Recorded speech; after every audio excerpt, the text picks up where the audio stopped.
Good morning, everybody.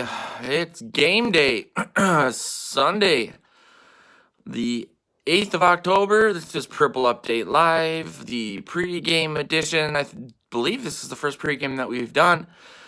Hooray! What did I say? Oh, it's not October. I was reading something else. Also, I'm not a fully formed adult. It's December 8th. According to my girlfriend, I'll look into that. Write an article about what month it is.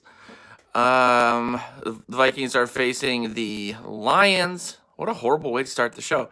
The Vikings are facing the Lions in a get-right game, a must-win game. While this is the first pregame show for Purple Update, I've done a few other pregames this season. Podcasts, so on and so forth, and we've discussed what it really means to be a must-win game and how people tend to throw that around, especially early in the season too much. So I really do think that it's not hyperbole to say this is a must-win game. And not only a must-win game, but it needs to be a statement game on par, in my opinion, with the Raiders game earlier in the season, where it was not a stressful win and just a nice, calm afternoon is what I'm looking for here. The Vikings did obviously face the Lions already in Detroit. They bested them 42-30. The game was not as close, or was closer than that score implied, especially late. And so they really, really need to come out again and make a statement on defense. I'm not so worried about the offense, although I'll get into some of the keys to the game and what's going on with the offensive line going up against Flowers, who is all pro level good at this point. But the defense really needs to bounce back. There's an interesting stat that I'm sure some of you have heard, and I'm not going to focus on the secondary, but the run game, the rush defense went into Seattle Monday night as the sixth best unit in the league. That ranking has fallen because they gave up 218 yards on the ground to Chris Carson, Rashad Penny, and company. And in the three games that this defense has given up over 130 yards rushing this season, they've lost all three games. So it's important that they stop the Lions running backs. They have a new running back the Vikings haven't faced that they started about 3 weeks ago. Bo, what's his face? This is quality content. And so it's a new wrinkle that they haven't seen. They have two really good wide receivers, and Marvin Jones Jr. and Galladay both have 9 touchdowns, which leads the league. But they're facing a backup quarterback in Blau, and he looked good, especially in that first quarter. I mean, he came out on fire. He's an undrafted guy out of Purdue. I think I don't know. I have a Big Ten bias. I think he could have been drafted. I'm biased again towards the Big Ten, but especially towards Purdue quarterbacks because of some of the guys that have come out of there, namely Drew Brees and Orton, who came out right after him and was the Bears quarterback, even though he wasn't that great. But he was good enough to take them to the playoffs back during his Jack Daniels chugging and photographing and putting on the internet days. So I'm interested in hearing from you guys. If you're new to the show, you can, regardless of what platform you're on, you can type questions or comments, and I'll see them. We can talk about them on the air, but I want to know what you guys think, where your comfort level is with this game, what your score predictions are, so on and so forth, and then I'll read those on the air as we go. But my cats, per usual, are on 10. well, I don't want you to see the hoarding situation in my life, the cat hoarding one. But I think they're a little excited about the fact that they're gonna see the Motor City kitties today. So we'll see. I mean, I don't know. I've said a lot this week that I think that the Vikings should, and, and maybe I said it for a fact. I really don't tend to do that, but bench Rhodes and start Hughes and Holton Hill. I guess I don't mean that as literally as it sounds, like completely stop playing Rhodes and start those guys snap on the first snap of the game. Um, I would rather that they start a split that increases as we near the playoffs, or maybe they find a healthy balance where Rhodes isn't on the field as much, and because you're not asking as much from him, you're getting better results than what we've seen. I really think that, ironically, this team is going to go as far as Rhodes carries them. And I said this yesterday, but the best way to put it is, the cornerback position is Zimmer's position du jour, right? Like, this is what he's known for. This is where he coached before he became a defensive coordinator or a head coach. And because of that, this team has given him carte blanche to build not only the secondary that he wants for his dream defense, but the entire defense that he wants, both through draft capital and through the money that it took to re-sign a lot of these core players. And at this point, I know Rhodes wasn't a draft pick of his, but if you can't rely on your first round pick from 2018 to step in and do better than what Rhodes did last week or has been doing, then there's problems there with the pick and perhaps with the coach. And I only put perhaps out there so I don't get killed for it. I see that Tang is here. You can only be here for a little bit. I appreciate that, man. What is your prediction for the day? Score or just how things are going to go? Do you think this will be a get-right game? Do you think it's a must-win? I predicted, Joe and I took a week off from Morning Joe's, but we do a score prediction each week and keep track of it throughout the season. It's kind of a back and forth with him. And whoever's over by this many points, we figure out who was closer, and then through the season we keep track. And usually the last 3 years we've done it, he's just absolutely killed me. But I'm only down by 3 points at this point, and I picked a 34-20 score for the Vikings. I feel comfortable with that, if you can't tell by my enthusiasm. But back to Rhodes, I think one of the keys to the game is either somehow him getting it together. I feel like he's having a complete breakdown on every single level possible. Physical, mental. That's two. And you can't rely on him. And it's really too bad. I really thought during the bye week that he would have the time to get healthy.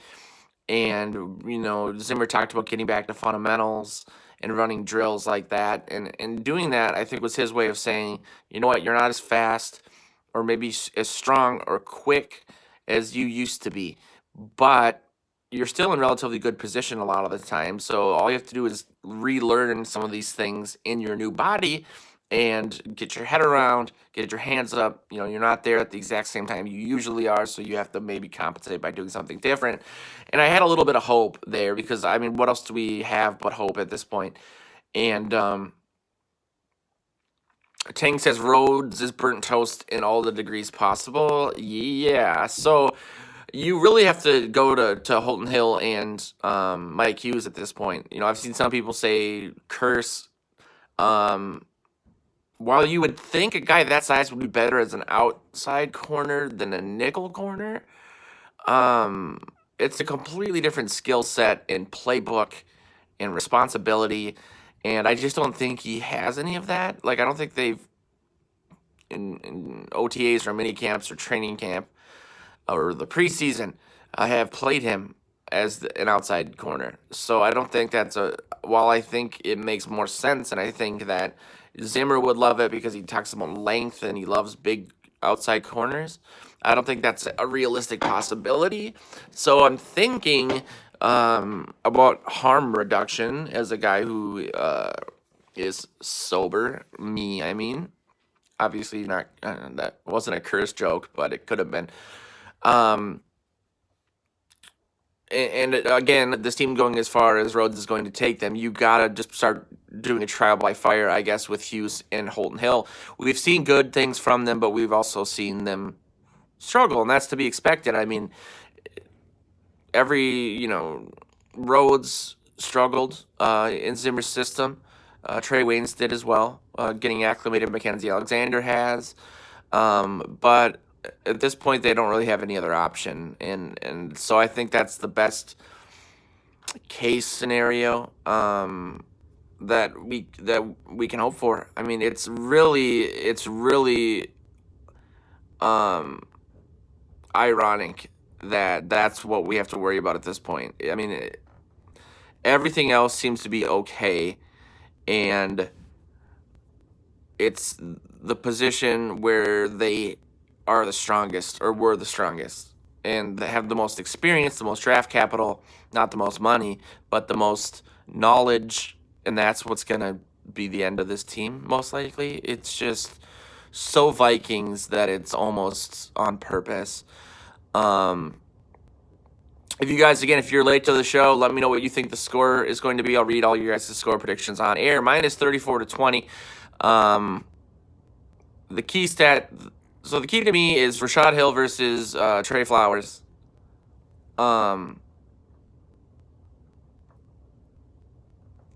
And stopping Bo Scarborough. As I said earlier, the Vikings have given up over 130 yards rushing 3 times this season, and they've lost all 3 of those games, and they are coming off a game where they gave up almost double that, which is just ugh. So stopping the run, getting right that way, I think is going to be important. Shaking the curse of the backup quarterback. I don't think Blau is the pushover that some people do. They have really good wide receivers, really big ones, really physical ones. Marvin Jones Jr., he had 4 touchdowns earlier this year against this team.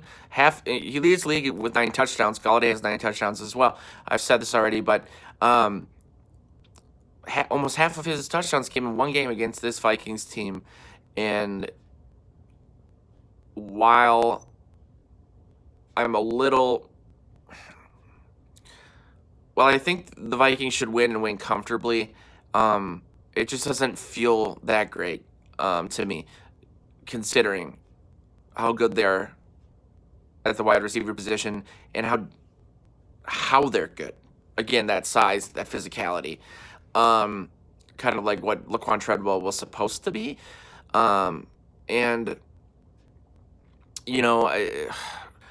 Seattle, the 2 weeks before Monday night, gave up 11 sacks. The Vikings got 2, but they were both relatively early, if I remember correctly. At least the Danielle Hunter one was.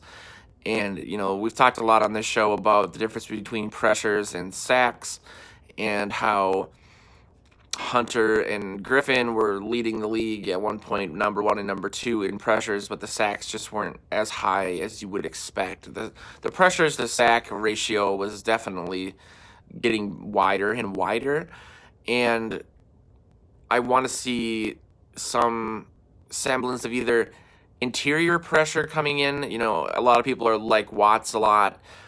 He's done a lot as a rookie. I'm a big Odenabo fan. He's had a few sacks and a few big spot sacks. Linval should be healthier than he was Monday night. That should help against the run as well. But not allowing these quarterbacks to just step up and evade that pressure would be nice.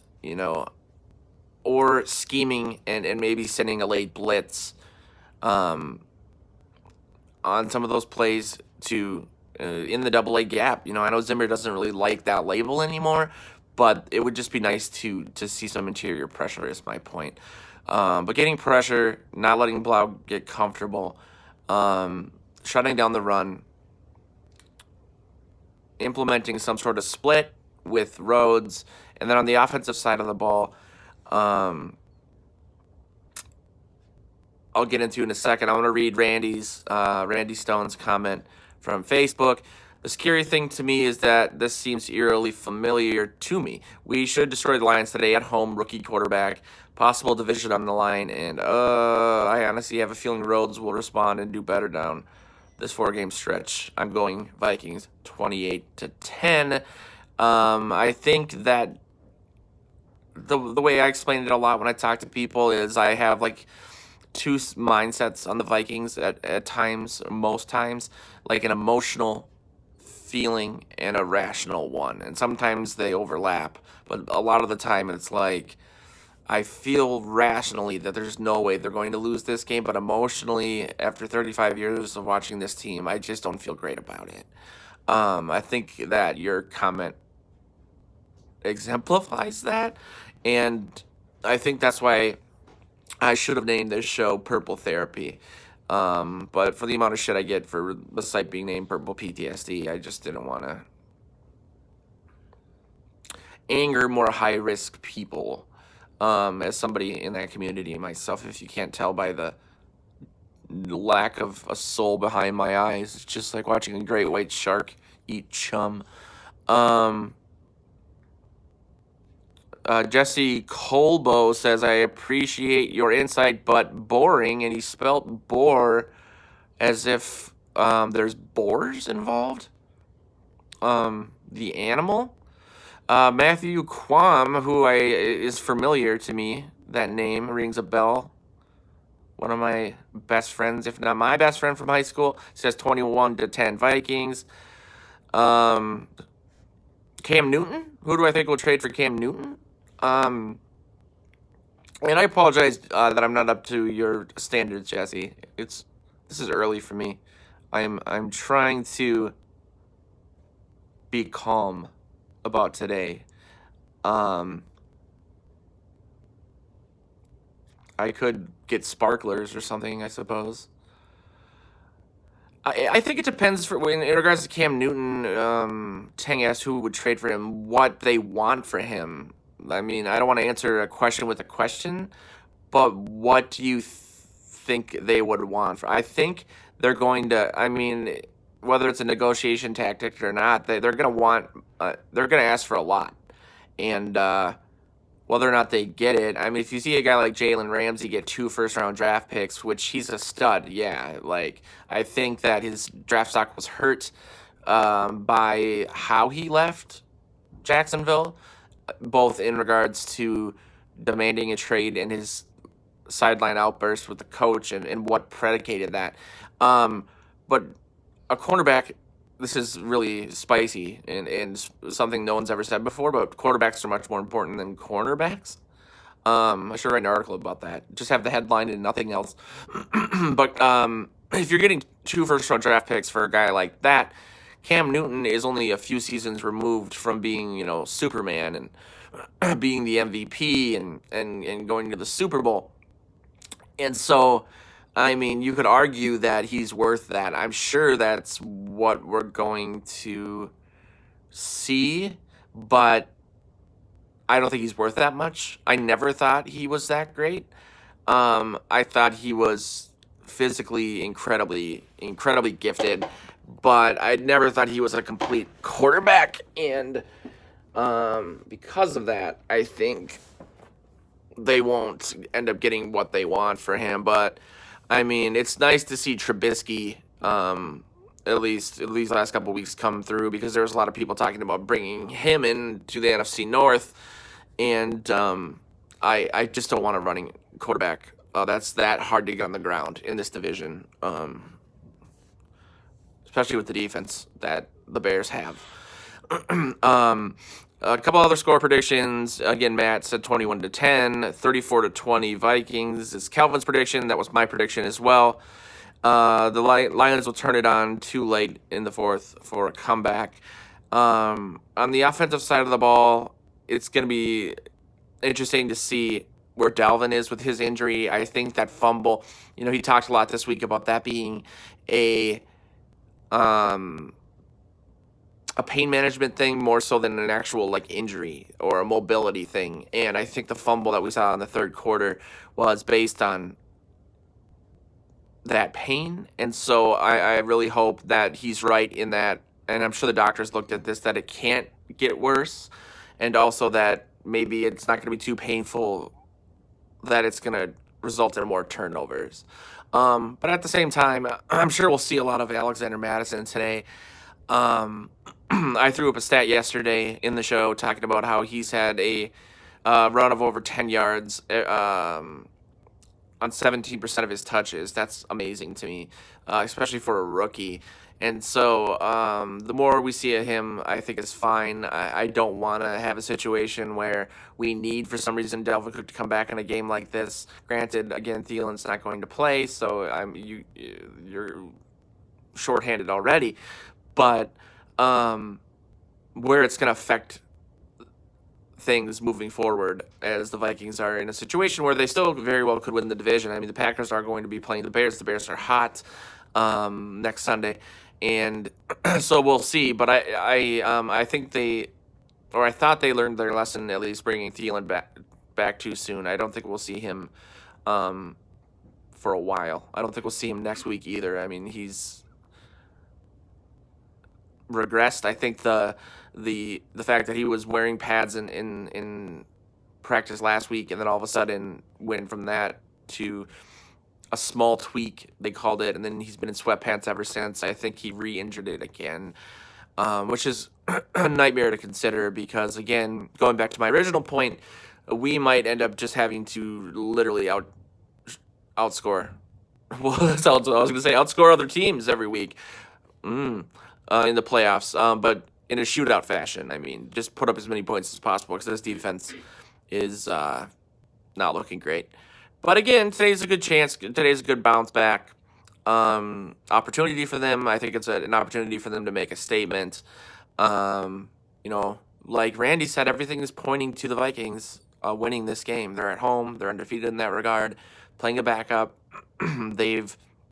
I put up an article from a betting perspective yesterday, and in the last couple this season, they've after a loss, obviously they've won every game, but they cover the spread each time as well, 100% of the time this season. And in the last two seasons, they've covered the spread after a loss, in a win spread, 88% of the time, almost 90% of the time. So they tend to bounce back really well under Zimmer, and I think that's something that we should be relieved about. But at the same time, I mean, I know what you guys are all thinking. We haven't verbalized it that much, but I think we're all kind of worried about a late season collapse. I've talked a little bit about an article that I came across on Bleacher Report 2-3 weeks ago, whenever the Vikings were 8-3, so over a week ago. That outlined the 5 other times in the 16-game schedule era of the NFL, the Vikings have been 8-3, and most times they collapsed late in the season. I mean, you could even make that argument, maybe not call it a collapse, but I think they were 10-1 under Favre, and then they ended up being 12-4, and they rested players at the end because they didn't necessarily need to. They didn't have a shot at the 1 seed at one point, so I think they did rest Favre that last week. But we've seen a lot of that, and so I think a lot of us are worried about that, and I don't think that'll happen today. I think Cousins is playing really well, but Tang has said, and this will be the final point I'll make. He doesn't trust his defense anymore, and I don't either. And here's the problem with that. I think we can all agree, like, at its peak, this defense was like in 2017, let's call that the peak. In big games or big situations, even in 2017 when they had this amazing third down defense, it would seemingly disappear. And I don't know if it was coaching decisions. I mean, I've talked a lot about that being the case in general, but like on big spots, big third downs in big games, if it was solely the coaches or the players, I think it's a mix. But when they were at their best, they still wouldn't show up in big games for any of those two reasons. So now that they have these glaring holes, and we haven't seen really anything to make us feel better about the fact that they show up otherwise. I don't know how you would show up with glaring holes, but maybe scheming something to make up for the fact that Rhodes has been bad. Um, it doesn't seem to be the case. There doesn't seem to be any even stabilization. Like it doesn't. It's getting worse, and it's getting worse in different ways. And I don't want to look at one game because there are outliers, but I mean that was just so disconcerting to see them on Monday night just giving up 8 to 9 yards on first down when between the tackles just over and over and over again. This Vikings front seven has way too much talent and size and strength and speed to allow that. And I'm a big Chris Carson fan. I always try to snag him in my fantasy drafts because for whatever reason he always falls really low in the draft that we do as a company. So I'm not diminishing what he does or the offensive line that they have, but Iopati was out for a while in that game, and it didn't seem to matter. And so, if for nothing else, I'd love to see them shut down Scarborough tonight. Today, I mean, and by today, I mean October. Yikes! And I think it'll be really important to see that, just to get that confidence back, at least on that side of the defense, and to see that they have some sort of plan for Rhodes is nonsense. More Hughes, more Holton Hill. I mean, where has he been? Besides Colorado buying dank edibles. Anyway, the game's going to start in about 10 minutes. I'll let you guys go so you can go to the bathroom, grab a beer, so on and so forth. I'll be back at halftime. I'll have had like 5 Red Bulls by then, so I'll be less boring. I'm going to draw tusks on myself for that. God, I'm a petty person. Tang says Bears look like playoff spoilers. Let's certainly hope so, at least in regard to the Packers. At least division spoilers. I would put money on them beating the Packers next weekend, but that's a double-edged sword because then it's like, oh no, what's going to happen another week 17 scary Bears game?